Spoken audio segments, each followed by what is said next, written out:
आप सबको जय मसीह की। जब हम बाइबल के पहले पन्ने को पलटते हैं तो उत्पत्ति की पुस्तक में हमें इंसानी इतिहास की शुरुआत मिलती है। हम जानते हैं कि परमेश्वर ने मिट्टी से आदम को बनाया और उसकी पसली से हव्वा को रचा। वे इस धरती पर परमेश्वर की सबसे सुंदर और श्रेष्ठ रचना थे। लेकिन बाइबल के गंभीर अध्येताओं और विचारकों के मन में हमेशा एक बड़ा सवाल उठता है।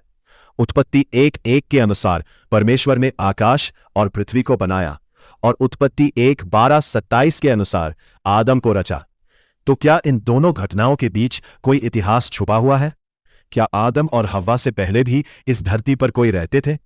आज हम परमेश्वर के पवित्र वचन और गैप थ्योरी के माध्यम से इस गहरे आत्मिक रहस्य को समझने की कोशिश करेंगे। वीडियो को अंत तक जरूर देखें, क्योंकि आज आपको बाइबल से एक नई और अद्भुत समझ मिलने वाली है। हाँ मेरे प्रियो, बाइबल को गहराई से समझने के लिए हमें उत्पत्ति अध्याय 1 के पहले 2 वचनों पर ध्यान देना होगा। वचन 1 कहता है कि परमेश्वर ने सब कुछ बनाया, और हम जानते हैं कि हमारा परमेश्वर कभी भी किसी चीज को बेडौल या अंधकारमय नहीं बनाता। वह व्यवस्था और सुंदरता का परमेश्वर है। तो फिर वचन 2 में पृथ्वी अचानक बेडौल, सुनसान और अंधकारमय कैसे हो गई? भविष्यद्वक्ता यशायाह की पुस्तक 45:18 में लिखा है कि परमेश्वर ने पृथ्वी को व्यर्थ या बेडौल नहीं रचा, बल्कि उसने इसे बसने के लिए बनाया था। इसी आधार पर कई बड़े बाइबल विद्वान गैप थ्योरी को मानते हैं। इसके अनुसार उत्पत्ति 1:1 और उत्पत्ति 1:2 के बीच लाखों वर्षों का एक लंबा अंतराल यानी गैप हो सकता है। विद्वानों का मानना है कि आदम की रचना से पहले भी इस पृथ्वी पर एक आत्मिक व्यवस्था थी, जो एक बड़े न्याय के कारण नष्ट हो गई थी। अब सवाल उठता है कि अगर आदम से पहले यहां कुछ था, तो वह क्या था और उसका विनाश कैसे हुआ? बाइबल हमें बताती है कि इंसानों को बनाने से बहुत पहले परमेश्वर ने स्वर्गदूतों की रचना की थी, और उन स्वर्गदूतों में सबसे सुंदर और बुद्धिमान था भोर का तारा यानी लूसीफर। यहेजकेल 28 के अनुसार लूसीफर परमेश्वर के पवित्र पर्वत पर था और वह अदन के बाग में भी था। ध्यान दीजिए, यह आदम वाला अदन का बाग नहीं, बल्कि एक प्राचीन आत्मिक अदन था। लूसीफर के मन में घमंड आया कि वह खुद को परमेश्वर के तुल्य बनाएगा। इस विद्रोह के कारण उसे स्वर्ग से नीचे गिरा दिया गया। कई धर्मशास्त्रियों का मानना है कि जब लूसीफर का पतन हुआ तो वह इसी पृथ्वी पर गिराया गया था।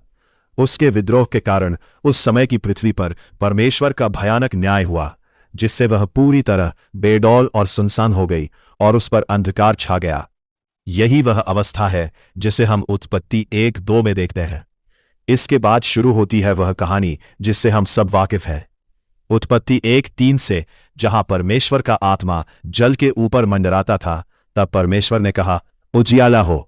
बाइबल के इस दृष्टिकोण के अनुसार उत्पत्ति के 6 दिन असल में पूरी तरह से शून्य से नई सृष्टि नहीं थे, बल्कि लूसीफर के पतन के बाद नष्ट हुई पृथ्वी का पुनर्निर्माण।